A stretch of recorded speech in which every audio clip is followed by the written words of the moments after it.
come to terms to these things. Instead, we created policy, and then policy affected media, and media created strands that people were supposed to understand because that's the way it is now. And it's not to say people are stupid, but we all have lives, and we don't have time to necessarily keep up with somebody who is writing their PhD on this thing, and we're all supposed to now have this institute in the way we think. So what do you think about Canadian multiculturalism? Canadian brand of multiculturalism? Yes. What is that? I would be part of that, I guess. I think you are. You may be. Yes, you too. So that's a sort of that, but that's kind of the weak spot. Is somehow a lot of people get into the idea that multiculturalism is everybody other than white people, and you know that's sort of a breakdown of multiculturalism for me. Is that it seems to, you know, people, well, you know, Multiculturalism Day, which is Canada Day. I don't even know how that works. I just remember Chinese food and Indian food would appear in the park for a day. It's like, oh, sweet, and fireworks, which would incorporate many cultures, I guess, at that point. But it never seemed that multiculturalism engaged the idea that it wasn't just about the rest of us having props, while it was about the wholeness of the whole culture. And for me, that seems not necessarily a problem with multiculturalism, but a flaw in how it's been approached to the majority, is that it seems to be something set aside for everybody else that doesn't involve them. And that, pretty sure, I went to a big thing on it last month.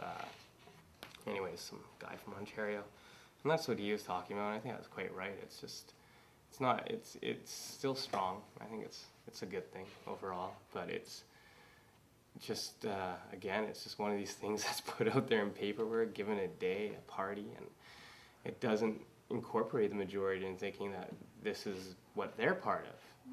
It's supporting these groups and their endeavors, but it's not connected to the rest of them other than through, again, Chinese food or Indian food in the park. Sorry, there's way more cultures in Canada than Chinese and Indian, but those are the bigger ones when I was younger in BC. There's tons of other ones, I'm sure you guys know. So, yeah, Canada brand multicultural, like, well, how could I really say anything too bad about it when it comes down to it? I think, you know, I don't know. There's certain issues in multiculturalism that have to do with accommodation that we're really going to have to come address. I'm fairly, you know, well, I think religion's going to become a big one. I think, religious laws and cultures, what's happening in Ontario. I don't know. I think I remember when I was little, sort of a big blow up happened when one Indo-Canadian, at that time he would have been East Indian, person of authority was interviewed about, there was a lot of stuff going on with Sikhs at the time in BC about, you know, their small cultures and how you couldn't get into them. He said, you know, I think that some of these people just need to understand that they have to learn to adopt, or at least take on or accept or even give a chance at Canadian culture other than making money. And that for him got him in a lot of trouble.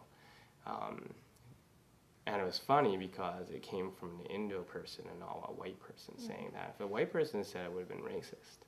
The Indo person saying it was him, the Sikh community, essentially getting on him, and the white community sort of like, oh, that's not what you're supposed to say. You're supposed to say, well, you know, leave us alone. We're trying our best.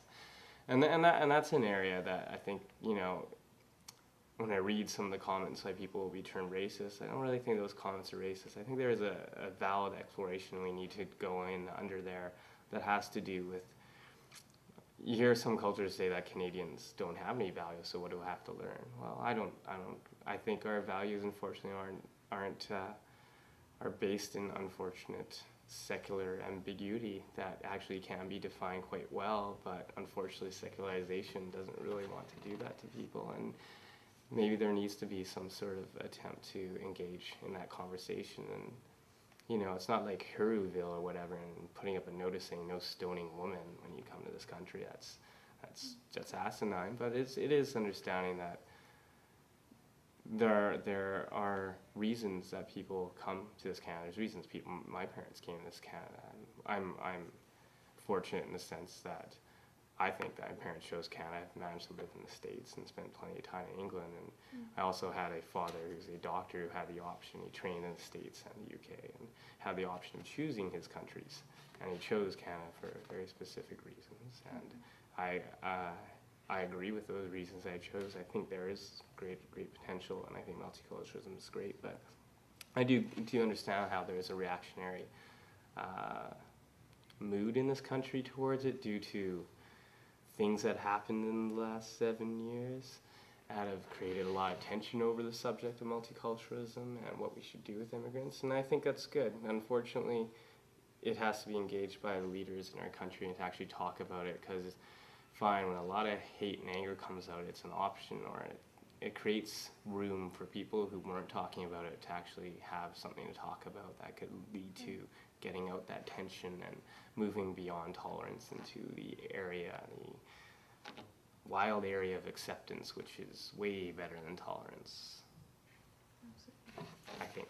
So you. I graduated, so I'm allowed to think. So you talk about Canadian culture. What is Canadian culture? Well, have you seen the new Molson beer commercial?